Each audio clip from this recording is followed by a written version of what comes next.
Labana. Are you ready? Kicau, kicau, kicau mania. Kicau, kicau, kicau mania.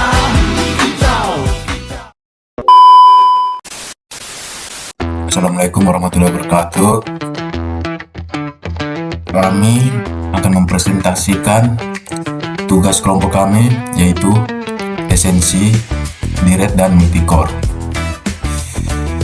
Sebelum kita ke materinya, pertama izinkan saya untuk memperkenalkan diri saya. Perkenalkan, nama saya Fadil Mayantoni dengan NIM 25116392. Ini materi yang akan kami bahas di PPT ini. Ya, yang pertama, perbedaan proses dan direct.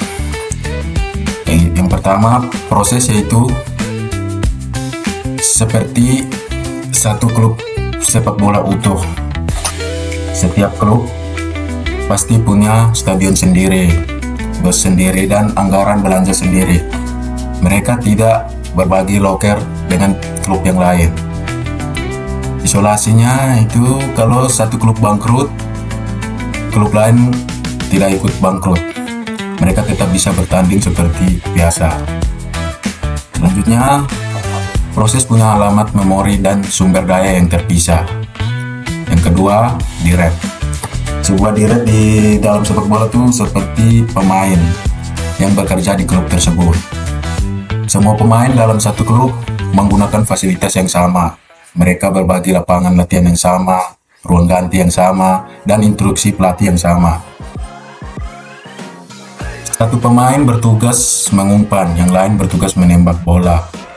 Mereka bekerja bareng untuk satu tujuan, yaitu memenangkan suatu pertandingan. Jika salah satu direct atau pemain mengalami error atau masalah yang berupa kartu merah, cedera, bisa mengacaukan permainan, mengganggu performa seluruh tim dan satu proses tersebut. Selanjutnya, ini tabel perbandingannya. Pertama, fitur. Definisinya, proses program utama yang sedang berjalan. Sumber dayanya punya stadion dan anggaran sendiri. Memori terpisah. Komunikasi sulit dan formal. Harus mengirim surat antar manajemen klub. Biaya pembuatan mahal dan lambat. Membangun klub baru dari nol. Keamanan, jika satu klub bangkrut, liga tetap berjalan. Kedua, direct. Unit tugas terkecil di dalam program. Sumber dayanya berbagi fasilitas stadion dan bos yang sama. Komunikasi sangat mudah, tinggal oper bola atau teriak di lapangan. Biaya pembuatan murah dan cepat menambah pemain ke tim. Keamanan, jika satu pemain rusuh, satu klub bisa kena sanksi. Dari perbedaan ini, kesimpulan yang dapat saya ambil loh, proses tuh dia tuh sistemnya kayak isolasi. Jadi satu klub bangkrut atau kena masalah itu nggak mempengaruhi klub lain. Kalau direct ya dia bergantung. Kayak yang tadi saya bilang, satu pemain kalau buat rusuh berarti satu tim bisa ini kacau. Ya, terima kasih. Oke, Assalamualaikum warahmatullahi wabarakatuh. Perkenalkan, nama saya Jalin Aryan Garbal Siwasewan dengan NIM 6295. Nah, saya akan menjelaskan mengapa tim perlu banyak pemain trash yang bekerja bersamaan. Nah, karena kalau satu pemain akan lebih kesulitan. Makanya kita perlu 11 pemain biar lebih mudah dan lebih baik. Nah, di sini ada 4. Ada responsiveness dan resource sharing, dan ekonomi dan scalability. Nah, yang pertama itu kiper lagi memegang bola tapi di keadaan lagi diam, teman-teman. Nah, tapi matanya masih di depan. Nah, di depan itu ada pemain gelandang dan dan penyerang. Nah, di dalam program itu satu thread itu sibuk, misalnya lagi loading data teman-teman. Nah, thread yang lain tetap masih bisa berjalan, misalnya tombol masih bisa diklik. Yang kedua itu resource ring. Nah, artinya semua thread tuh bisa dipakai sumber daya yang sama. Nah, di dalam tim itu semua pemain bakal bola yang pakai bola yang sama dan stadion yang sama juga. Nah, di dalam program thread berbagai memori data yang sama, jadi lebih efisien dan perlu buat ulang datanya. Nah, yang kalau ekonomi, bayangkan teman-teman, kita melatih satu pemain itu lebih murah dibandingkan kita melatih banyak pemain, itu lebih mahal teman-teman. Dalam komputer juga membuat thread lebih ringan daripada membuat proses yang baru, menghemat dan menghemat waktu juga. Oke, yang keempat, skalabilitas, yaitu artinya mudah berkembang sesuai kebutuhan. Bayangkan kalau lawan makin kuat, kita tambahkan strategi biar pemain tim bisa menyesuaikan diri sendiri. Dalam komputer, kalau CPU punya banyak core, thread bisa dibagi dalam banyak core juga, dan kinerja meningkat pada ubah sistem besar-besaran teman-teman. Nah, selanjutnya contoh nyata di dunia nyata. Nah, contoh nyata responsiveness. Nah, itu kamu lagi buka aplikasi Instagram, tapi di video itu kalian masih bisa scroll IG dan masih bisa like IG juga videonya dan membuka buka profil orang lain juga. Artinya aplikasi tidak freeze walaupun atas proses berat. Yang kedua, resource sharing. Nah, contoh nyata di suatu aplikasi, data besar nama foto dipakai di banyak fitur teman-teman. Nah, tidak dibuat ulang-ulang berkali-kali. Nah, yang ketiga, ekonomi. Lebih hemat waktu dan biaya. Contoh nyata, buka aplikasinya lebih cepat menjalankan beberapa tugas yang kecil daripada bikin banyak aplikasi yang terpisah. Nah, yang terakhir, skalabilitas. Nah, contoh nyatanya game atau aplikasi yang berat bisa jalan lebih cepat di laptop atau HP teman-teman yang punya banyak core, karena tugas dibagi ke banyak bagian, yaitu analogi bola. Tim bisa tambah strategi dan manfaatkan semua pemain di lapangan. Nah, kesimpulan semua itu yang saya jelaskan, jadi dalam dunia nyata maupun komputer, kerjasama itu penting seperti tim sepak bola. Semakin banyak pemain yang bekerja keras atau baik, maka hasilnya akan lebih cepat dan efisien dan kuat. Yang saya jelaskan, saya lanjut ke teman saya. Ya, Assalamualaikum warahmatullahi wabarakatuh. Perkenalkan, nama saya Damar Andriano, NIM 25116358. Di sini saya mau menjelaskan tentang perbedaan konsurensi vs paralelisme pada tim sepak bola. Yang pertama, konsurensi atau kebersamaan. Itu misal satu pemain yang melakukan banyak hal secara bergantian dengan sangat cepat. Misalnya seorang gelandang yang harus mengikat tali sepatu sambil mengawasi pergerakan lawan. Dia tidak melakukan keduanya di milidetik yang sama, tapi terlihat seolah-olah bersamaan karena dia berpindah fokus dengan cepat. Lalu, paralelisme. Itu misal dua pemain atau lebih melakukan tugas berbeda di saat yang benar-benar bersamaan. Misal pemain A menendang bola dan di detik yang sama pemain B melakukan sundulan. Ini hanya bisa terjadi jika Anda punya lebih dari satu eksekutor. Ini contoh ilustrasi pada dunia nyata. Konsurensi. Banyak tugas berjalan dalam satu waktu, namun bergantian menggunakan sumber daya CPU. Lalu paralelisme, banyak tugas berjalan benar-benar bersamaan menggunakan banyak sumber daya, atau multi-core CPU.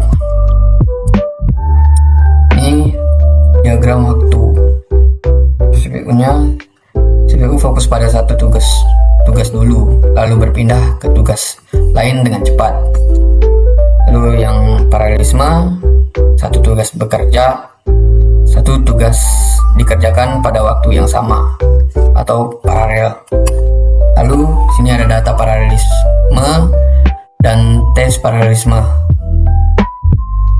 Data paralelisme itu membagi data yang sama ke beberapa bagian, lalu diproses secara bergantian dengan cara yang sama. Yang kedua, task paralelisme, membagi pekerjaan menjadi tugas yang berbeda, lalu dikerjakan bersama. Ini contoh ilustrasinya. Ini data paralelisme. Tim mengerjakan tugas yang sama pada data bagian lapangan atau area yang berbeda. Hasil akhirnya, seluruh lapangan berhasil dipertahankan dari serangan lawan dengan lebih cepat. Lalu yang task paralelisme, setiap pemain memiliki tugas yang berbeda untuk mencapai tujuan bersama, yaitu menang. Hasil akhirnya, semua tugas berbeda dikerjakan bersamaan untuk menghasilkan kemenangan.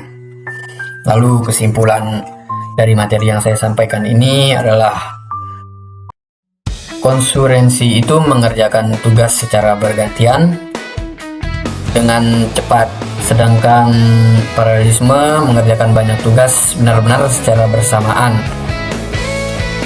Ya, sekian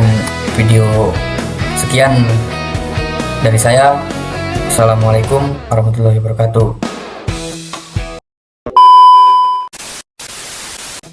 Baik, perkenalkan, nama saya Martinus Giancarlo Baccheval dengan NIM 25116386. Jadi di sini saya akan menjelaskan tentang Amdahl's Law. Apa itu Amdahl's Law? Hukum Amdahl menjelaskan batas kecepatan maksimal sebuah sistem komputasi ketika sebagian prosesnya tidak bisa diparalelkan. Semakin besar porsi proses yang harus berjalan secara serial, semakin kecil keuntungan yang bisa Anda dapatkan dari menambah lebih banyak core atau pemroses. Analogi lapangan hijau. 75% bagian paralel atau proses menggiring dan mengoper. Ini adalah bagian permainan di mana kerjasama tim sangat berpengaruh. Jika kamu menambah jumlah pemain atau prosesor di lapangan, mereka bisa saling mengoper dengan lebih cepat, membuka ruang, dan mencapai kotak penalti lawan dengan waktu yang singkat. Dan kemudian adalah 25% bagian serial atau proses eksekusi penalti atau VAR. Ini adalah bagian antrean. Tidak peduli seberapa banyak pemain yang kamu miliki di lapangan, saat tendangan penalti atau pengecekan VAR terjadi, hanya satu orang atau satu proses yang bisa melakukannya pada satu waktu. Pemain lain hanya bisa berdiri dan menonton. Dan kemudian ada rumus dari hukum Amdahl's Law, yaitu adalah speed maksimum sama dengan 1 atau S plus 1 kurang S atau N, di mana S sama dengan porsi serial, N sama dengan jumlah prosesor. Semakin besar S, semakin rendah batas atasnya. Dan kemudian adalah kasus tim kita, S sama dengan 25% atau 0,25, N sama dengan 100 pemain atau core. Speed up sama dengan 1 atau 0,25 tambah 0,75 per 100 sama dengan 3,96 kali saja, jauh dari ekspektasi 100 kali. Dan kemudian ada hukum diminishing returns. Dari 1 sampai 2 core, speed up sangat terasa. Dari 50 sampai 100 core, hampir tidak ada perbedaan nyata. Investasi tambahan memberikan manfaat yang semakin kecil. Dan terakhir, ada pelajaran untuk para developer dan arsitek sistem. Hukum Amdahl bukan begitu buruk. Ini adalah peta jalan strategis. Jika ingin memaksimalkan performa sistem, fokus utama Anda bukan pada menambah lebih banyak core, melainkan pada memperkecil porsi serial sebanyak mungkin. Jadi, kesimpulan dari hukum Amdahl dalam analogi sepak bola yaitu hukum Amdahl menunjukkan bahwa kecepatan maksimal tim tidak ditentukan oleh jumlah pemain, tetapi oleh momen permainan yang harus dilakukan sendiri atau serial. Dalam sepak bola, banyak pemain bisa membantu membangun serangan atau paralel, tapi ada momen krusial seperti tendangan penalti atau serial yang hanya bisa dilakukan oleh satu pemain. Sekian dari saya. Materi selanjutnya akan dibacakan oleh teman saya. Sebelum itu perkenalkan, nama saya Patrick Rivaldi Kaut dengan NIM 25116374. mengapa bagian serial berdampak besar pada performa meskipun jumlah core terus bertambah? Itu ada 4 bagian. Yang pertama itu inti analogi, tim sepak bola itu seperti CPU komputer. Jadi yang pertama itu pemain adalah core-nya dia, inti prosesor. Yang kedua itu ada strategi menyerang, itu adalah proses paralel. Yang ketiga itu eksekusi penalti, proses serial yang harus dilakukan cuma satu pemain aja.